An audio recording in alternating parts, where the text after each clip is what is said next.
नमस्कार, सत श्री अकाल, राम राम सा, खम्मा गणी, वणक्कम, प्रणाम। आप सभी को ऑल्टरनेट मीडिया में फिर से स्वागत है। हमारे साथ जुड़े हुए former major general Rajiv Narayanan sir.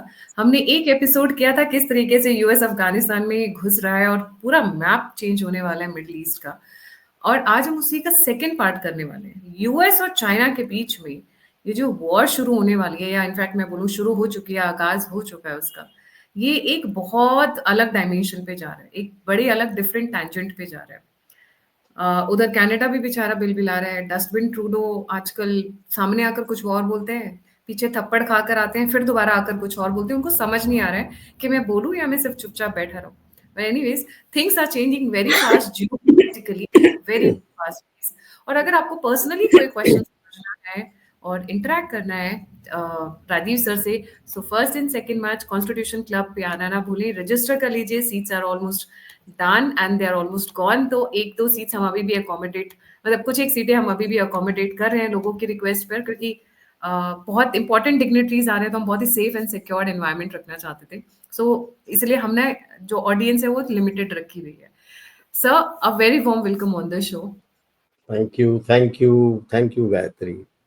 Yes, बड़ा इंटरेस्टिंग टाइम आ रहा है हमारा। So now when you look at, let's look at Canada and Mexico, which started with the tariff. What was the tariff war actually for? कि भाई border control करो और जो illegal migrants आ रहे हैं और ये जो ड्रग्स मूव हो रहा है उसको बंद करो। Mexico has move troops. Canada first thought कि मैं रिवर्स टैरिफ करता हूं, टिल दे रियलाइज्ड एनर्जी के ऊपर it is not that US is dependent. Yes, US imports oil and sizable comes from Canada, but also Canada is dependent on mainland US itself because their pipelines from west to east goes through US. उसको बंद कर दिया US ने गुस्से में, तो eastern Canada जहां पे उनका कैपिटल है, they will be without oil. तेल ही नहीं आएगा। जो सेंट्रली वो बनाने के लिए यूएस ने पहले बोला था उनको कि एक ईस्ट वेस्ट आप सेंट्रल वहां से पाइपलाइन बनाइए, उन्होंने बनाना बंद कर दिया। You are totally dependent on US to get from British Columbia, that is Vancouver, get it under the 5 lakes, Great Lakes, and get it to eastern Canada, Ottawa, and all your capital, everything is there. How do you manage? How do you manage? तो better sense prevailed. थप्पड़ पड़ी होगी उसको, चुपचाप से बोला है we are sending troops to the border. अब आरसीएमपी क्या करेगा, किधर करेगा? Look at the length of the border. Canada and US, you look at the length of the border, it's physically impossible for him to block it, but he has made an effort. So the US has said, okay, I have put it on hold for 30 days. I want to see evidence of what you are doing. Both know they are on the back foot as far as the US is concerned. So they have blinked and they have accepted. Panama Canal. Panama. Why was the threat? Essentially, the biggest user of Panama Canal is US. उनका waste and east coast के बीच में shipping पूरा चलता है, उनके naval के ships उसके through जाते हैं to move from Pacific to the Atlantic. 40% if not more shipping from Panama Canal goes is the US ships, बाकी देशों के बाद में जाते। Now the Panama Canal was first hit at beginning around 2020 when El Nino effect से droughts आने लगे। Canal दोनों अटलांटिक और पैसिफिक के हाइट्स अलग हैं, so you have to build locks to lift up ships. Lock मतलब एक जगह होता है, शिप अंदर आता है और पानी भरते हो, लेवल ऊपर उठता है, then you go out. इस तरह से 3 लॉक्स हैं to lift it up to be going into the Atlantic. Locks में पानी चाहिए होता है। पानी बनाने के लिए 1904 से 14 में जब ये कैनाल यूएस बना रहा था, They made a dam on a river and they made an artificial lake called Gatun Lake. उससे पानी आता था, उसी से, उस डैम से बिजली और लोकल लोगों को पानी और बिजली सब जाता। एल नीनो से ड्राउट हुआ, water level started going down. So जो 39 मीटर ड्राफ्ट शिप्स पहले जाते थे, उन्होंने छोटे शिप बनाने शुरू करे। जहां पे वो कैनाल डी पैनामा लिखा है, सी लिखा है, वो जो लेक दिख रहा है ये पूरा आर्टिफिशियल लेक है। जहां पे कैनाल पैनामा कैनाल दिखाया है, उसके लेफ्ट में जो नीचे तरफ लेक जा रहा है, राइट में ऊपर की तरफ डैम बनाया था। That is how the whole reservoir is there. Now this artificial lake में पानी कम होने लगा एंड इन्होंने प्लान्स वैन्स बनाए थे 2014 and everything, how to lift it up. ना तो ओबामा एडमिनिस्ट्रेशन, ना ट्रम्प 1 ने उस पर ध्यान दिया, ना बाइडेन एडमिनिस्ट्रेशन ने ध्यान दिया। 2020-21 में चाइनीज आ गए, they gave the money, they made, design वगैरह पहले का बना था वो ले लिया। हालांकि Panama canal is in the control of Panama. Till 1979 USA used to control that canal. जब से बना था टिल 1979। 64 ऑनवर्ड्स वहां पे लोकल्स के काफी स्ट्राइक्स वगैरह होने लगे, लोगों के स्ट्राइक्स होने लगे कि भाई Panama canal has to be controlled by Panama. तो डिस्कशंस चले अर्ली टू 74-75 में, एंड देन अपने Jimmy Carter, late Jimmy Carter, finally he signed it and 79 में कांग्रेस ने रैटिफाई किया and it was handed over to Panama with certain conditions that US interests have to be met and should not be harmed. The worrisome thing is उस canal के आसपास पूरे Chinese, उनके जो boards हैं, बिल बोर्ड्स हैं, उसमें apart from Spanish Chinese में लिखे हुए आने लगे। Chinese shop started coming up. Entry exit ports are controlled by China. उसके बगल में जो एंट्री एग्जिट पोर्ट्स है, that is controlled by China. So the Americans, now obviously Republicans were angry that the Democrats didn't do anything. So now they have asked that was the threat from Panama. So firstly Panama had signed for BRI. So अभी वो Rubio गए, बात करके आए हैं। So they have, at the moment he has said that we are withdrawing from the BRI. Officially he has not yet informed the Chinese, but formally the president has announced that Panama will no longer be part of BRI. That is number one. They had wanted him to throw the Chinese out from these two ports, and if wanted, American companies can. These two ports are being run by Chinese Hong Kong based company, और एक और है, 3 है, बाल्बोआ and क्रिस्टोबेल तो Pacific और Atlantic में है, और अटलांटिक साइड में एक और बगल में मार्गरीटा आइलैंड है, उसका पोर्ट भी, which is one of the biggest ports for Panama, वो भी चाइनीज कंट्रोल करता है। तो ये तीनों पोर्ट्स को बोला है to get out. So at the moment they have said we are watching what Panama is doing, because if we have to take it over by force, and that is the fear, I think that is what messaging would have gone to the Chinese by our foreign minister, that foreign secretary, that be careful. Force आएगा तो they are going to take over these ports also, your people are there. And don't put pressure on Panama if he is going to take over these ports. तो ये अभी work in progress है as far as Panama Canal is concerned, because the main thing they are wanting that there should be no Chinese footprints. They have, I think, 17 kilometers or something like a border on either side का वो इलाका है, where they don't want any Chinese footprint in that area. बाकी area में अंदर Panama में कोई है तो आप रख लो, उस इलाके में नहीं। आपके श्रोताओं को बता दूं मैं, Panama was not an independent country till 1904. It used to be part of Colombia. जब सबसे पहले अमेरिकन्स ने सोचा था इसके बारे में, तो they had approached Colombia 1901-1902। Colombia ने मना कर दिया। So by then they were already talking to the people in the Panama province. It used to be a province, and with American support, the Panamanians declared independence. Colombians could do nothing because वो Panama you would have seen is an isthmus. दोनों side में sea है. तो American ships had come there, warships had come there on both flanks of Panama and opposite Colombia also. तो Colombia चुप रहा. ये पूरा जो पैनामा का इलाका है, this was a province part of Colombia. इसको तोड़ के 1904 में अमेरिका ने ये देश बनाया है. इसीलिए sometimes American feel ownership of Panama कि ये देश तो हमने बनाया है. ओके, बट पते की बात यह है कि पैनामियंस ने पहले अमेरिकन को नहीं दिया वो कैनाल बनाने के लिए, पहले फ्रेंच को दिया, उनसे बना नहीं. फिर 1908 में अमेरिकन आए और 1914 में ये कैनाल कंप्लीट करके American started using it.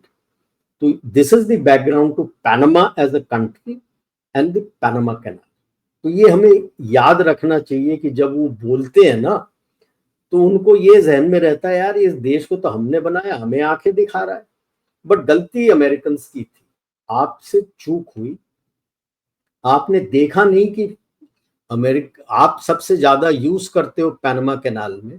Problem था you didn't put the money to improve, the Chinese came in to improve it. After all maximum पैसा तो जो शिप्स पे करते हैं फॉर द क्रॉसिंग चार्जेस. अब क्रॉसिंग चार्जेस क्योंकि चाइनीज ने आके पैसा दिया है, तो यू नो वो तो पैसा तो उठा के बोलेगा. अपने पुराने पिक्चरों में गांव के मुंशी का जैसे इंटरेस्ट रेट होता है उस तरह से वो बोलेगा. तो उसीलिए यूएस को और चिढ़ है कि शिप्स मेरी बना के मैंने दिया था, मुझसे इतना ज्यादा पैसा ले रहा है. So that is the background. So Panama has understood यार ये यहाँ का लोकल गुंडा है, इससे हम कुछ नहीं कर सकते, तो चुपचाप से मान जाना.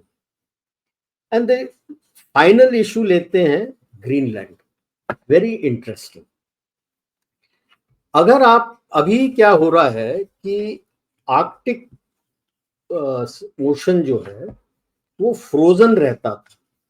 क्लाइमेट चेंज के कारण अब धीरे धीरे वो खुलने लगा. और आर्कटिक रूट जो है ना is the shortest route between America and Europe, Europe and Asia. Bharat की तरफ आना है, जहां भी आना है, that is the shortest route.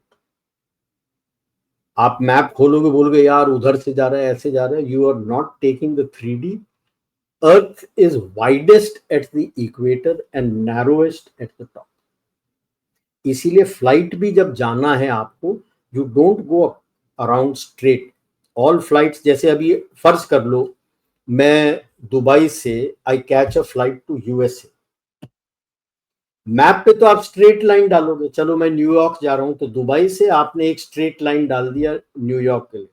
Flight ऐसे नहीं जाता, बिकॉज अर्थ का कर्वेचर होता है. It route becomes longer, it follows a curved path. It goes up north and then comes. Hyperbola type.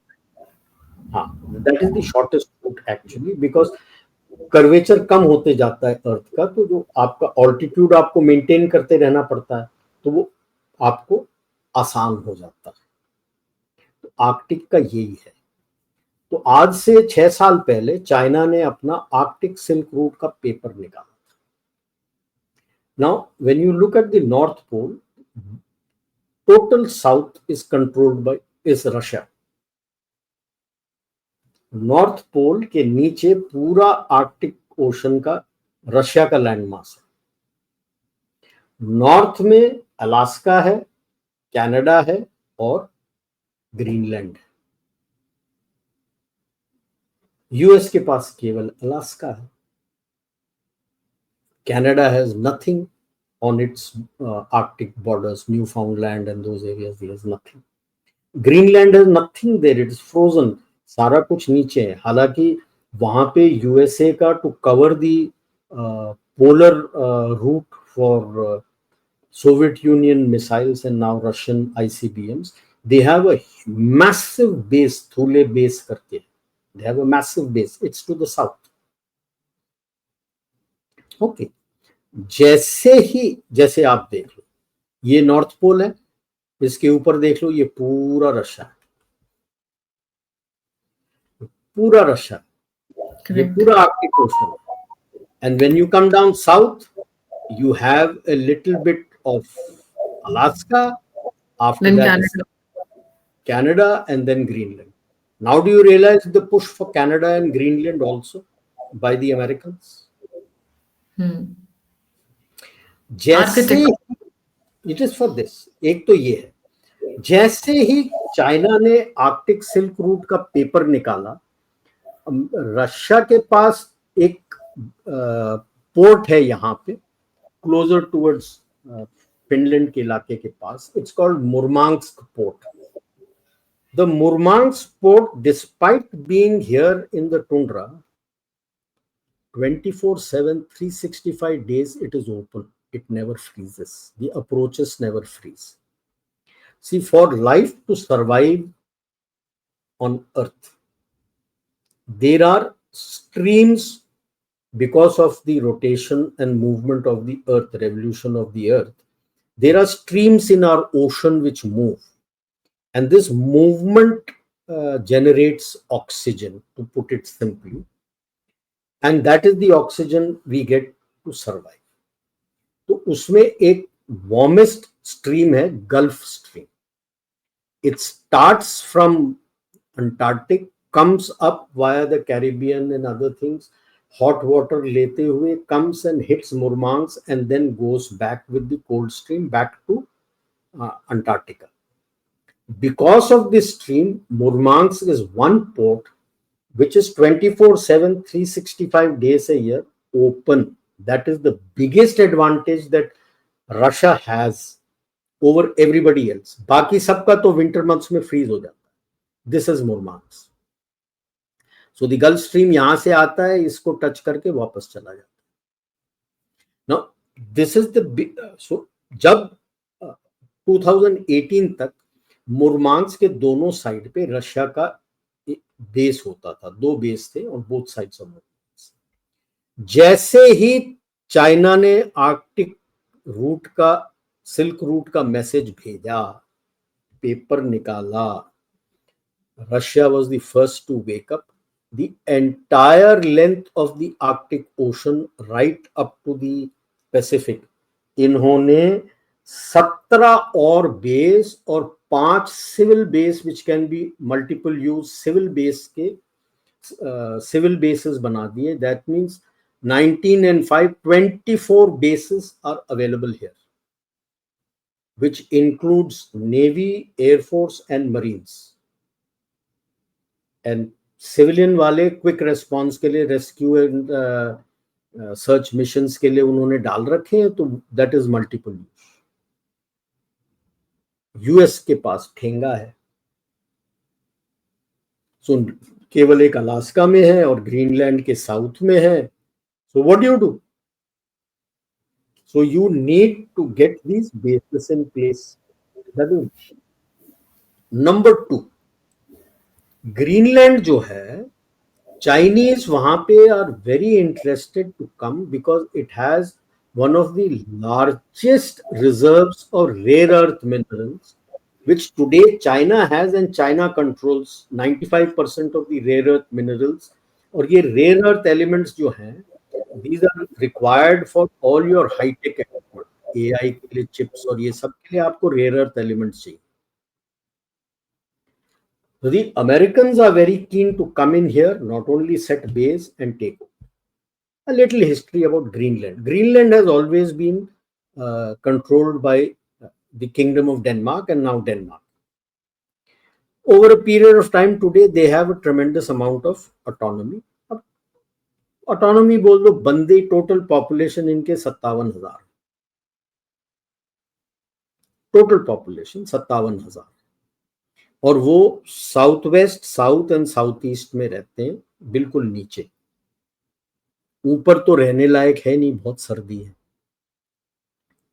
So maybe the US is pushing that because उनके parliament में Denmark में तो उन्होंने बोल दिया था okay it is up to the people of Greenland people said okay we are open to discussion, we are not for sale, we are open for discussion with the Americans because Trump ने बोल भी दिया था मैं खरीद लेता हूँ, so they said we are not open for sale, discussion कर लो। और फ्रांस और डेनमार्क बोल रहे हैं हम ट्रुप्स भेज देंगे ये वो। अब यार नंगा नहाएगा क्या, निचोड़ेगा क्या, तुम्हारे पास है क्या जो तुम भेज दो? Nothing. I personally think it's more a push to make Greenland independent of Denmark and then become an ally of US, and the US goes in there full and takes over the minerals वगैरह के mining वगैरह करना, base वगैरह बनाना। Canada में अभी push तो border का रुका हुआ है। I think the next phase will come where they will push Canada to agree to have the US bases and everything, especially along the Arctic Ocean, so that you are able to balance out Russia. हालांकि Trump में say that I have good relations with Russia, basic issue you have to understand यार कि in international relations and geopolitics कोई permanent friend या enemy नहीं होता। जो permanent होता है आपके national interest होता है, तो आपने अपने नेशनल इंटरेस्ट को प्रोटेक्ट करना, बाकी गई तेल लेने। तो yes you may be friendly with Putin but you will create the base because you never know कि, बिकॉज हम भी यही बोलते हैं ना, हम कैपेबिलिटी देखते हैं, चाहे दोस्त हो चाहे दुश्मन हो, आपने कैपेबिलिटी देखना, क्योंकि दोस्त भी होगा इंटेंट तो कभी भी बदल सकता है, और अगर उसके पास कैपेबिलिटी है, उसके एवज में आपने कैपेबिलिटी नहीं बनाया कि ये मेरा दोस्त है, जब इंटेंट बदला तो आप करोगे क्या? क्लासिक एग्जांपल ऑफ 62 वॉर, आपने अपनी कैपेबिलिटी के बारे में सोचा नहीं कि वो तो दोस्त है, हिंदी चीनी भाई भाई, हिंदी चीनी भाई भाई, उसी वहम में रह गए। और जब उसका इंटेंट बदला, आपके पास एक कैपेबिलिटी था कि जहाज यूज कर सकते थे, आप डर गए, आपने यूज नहीं किया, आप हार गए। तो यूएस भी उसी रास्ते पे चला है। ठीक है, ट्रम्प और पुतिन दोस्त हो सकते हैं, लेकिन आगे चल के कोई पुतिन के बाद कोई और आ गया और उसकी इंटेंट बदल गई फिर, तो ग्रीनलैंड के रिसोर्सेस और कनाडा एंड अलास्का सबको ज्वाइन करके वो अपने बेसिस तैयार करके रखना चाहता है कि दो रूट निकल के आते हैं फिर आर्कटिक सिल्क रूट में। एक आप रशिया के तरफ के कॉरिडोर में जाओ, दूसरा आप यूएस के तरफ के कॉरिडोर में जाओ। The only advantage that Russia has is there is a warm water port that he has, which neither Alaska nor Canada nor Greenland will have. That is one advantage which Russia has. So Greenland का push more इसी चीज के लिए है, to get hold of the resources plus match the bases. Greenland, Canada, Alaska match the bases. अब खेला अभी शुरू हुआ है, अभी आगे देखते हैं पन्ने किस करवट बदलते। They are moving at a very fast pace. जिस तरीके से चल रहे हैं, China has made substantial investment in Greenland. China has made good investment in Greenland. That is his worry, no? He wants to push China out and bring it under their ambit. Because उसका worry ये है कि धीरे धीरे धीरे धीरे आ जाएगा। Why do you think he is angry with the Europeans? Because Europeans तो पूरे चीन के गोदी में बैठे हुए हैं।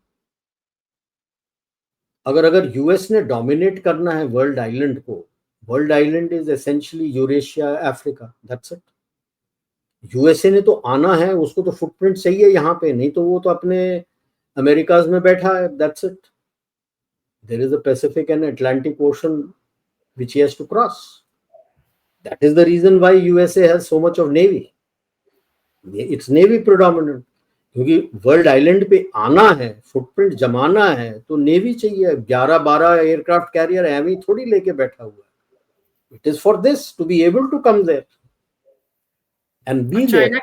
सबसे बड़ी प्रॉब्लम ये है कि वो आर्कटिक कंट्री नहीं है, तो जब भी ये रेस शुरू होगी, अभी तो मैड रेस नहीं है, but started, people have started gearing up. जब ये मैड रेस शुरू होगी तो China does not come into the picture unless and until उसको ग्रीनलैंड या कुछ ऐसा टेरिटरी मिल जाए, तो वो तो कंप्लीटली इसीलिए तो आउट है। उसका इंटरेस्ट था। पहले वो सोच रहा था कि रशिया के एक कॉर्नर में मैं बैठ जाऊंगा, कर लूंगा। रशिया ने तो पूरे बेसेस बना दिए। Now he can't counter that, so now he will come into Greenland. But I don't know, Greenland गया था, सरवाइव करेगा उस कोल्ड में? इंडिया हैज ऑफर्ड रशिया कुछ बेसिस के लिए, आई थिंक कुछ टेक्निकल सपोर्ट या कुछ, so that we also get a footing there, ऐसा करके कुछ डेवलपमेंट्स हुई थी आई थिंक। नहीं नहीं, वो ice breaker, non nuclear ice breaker जो शिप्स हैं वो हमसे बना रहा है 27 non nuclear ice breaker ships हैं जो वहां से जाने के लिए, आइस तोड़ के जाने, वो इंडियन कंपनीज अपने Mazagon docks and others, they are going to make it 27 of them. तो चाइना तो और उतावला उसलिए भी हो रहा होगा ना कि हम तो बना सकते थे, आप भारत से बना रहे हैं। बट चाइना का मेरा यही है कि चाइना ने बेस वहां नहीं बनाना है, उसने मिनरल्स निकाल लेने हैं, क्योंकि मिनरल्स थोड़ा साउथ में ही रहेगा। ऊपर तो अगर बेस बनाना है तो इट इज परमानेंटली कोल्ड। जो हमारे अक्साई चीन एंड अदर एरिया में नहीं रह पाए, वहां जाके क्या करेगा? वो तो मर जाएगा वहां पे। जी, extreme cold, really extreme. cold day. So it's not going to be easy for Chinese to sit there. Base बनाने की, it is not like a scientific expedition lab जो आप अंटार्कटिका में बनाते हो, जैसे अपना गंगोत्री है, कि आप पूरा प्री हीटिंग ये सब कर कुरा के आप वहां लैब के अंदर बैठे हो। If you are creating a base, you need to be out to sea, to patrol, to do things. In that such cold climate, will you do it? Someone who couldn't last in Ladakh. We're talking of Same. much higher altitude in Greenland. वो भी proper frozen ones. Yes, yes. It's totally frozen. That area is completely frozen north. That's why people live just towards the south. And I really don't know, पूरा ice cap है और उसको green land बोलते हैं। Naming से है। जी, sir वो कभी कभी उल्टा टर्मिनोलॉजीज होता है ना, something you want to see you name that thing also, कि शायद ग्रीन ग्रीन बोल के कुछ ग्रीन हो जाए। टुंड्रास और ऊपर के रीजन जाके आप ग्रीनरी कहाँ खोजोगे? आपको तो व्हाइट ही मिलेगा। वाइट ही मिलेगा, राइट जी। Thank you so much sir for joining, it was a very wonderful session. जाने से पहले सभी व्यूअर्स से रिक्वेस्ट है, प्लीज लाइक सब्सक्राइब शेयर करना नहीं भूलिएगा। हमारा कॉन्फ्रेंस फिर से रिमाइंड कर रही हूँ, जैसे रजिस्ट्रेशन आप फटाफट कराएं। बहुत सारी लोग मुझे ईमेल लिख रहे हैं, क्वेश्चंस लिख रहे हैं, और they are getting in touch कि हमें ये अरेंजमेंट्स को लेकर कुछ इश्यूज हैं। They can always write to me on gayatrimishra8@gmail.com और bulletin-in-seconds@gmail.com. सर हमें वहीं मिलेंगी। And for those who want to contribute, who are not able to make up to the venue, और वो हमारी सहायता करना चाहते हैं, हमारी मदद करना चाहते हैं, वो दिए हुए QR कोड पे या फिर जो डिस्क्रिप्शन बॉक्स में डिटेल्स दी हुई हैं, आप उस पर भी जाकर कंट्रीब्यूट कर सकते हैं। सो आइए, जुड़िए, इस कॉन्फ्रेंस को सक्सेसफुल बनाइए। Thank you so much sir. इसी के साथ जय हिंद, जय श्री राम, हर हर महादेव। जय भारत।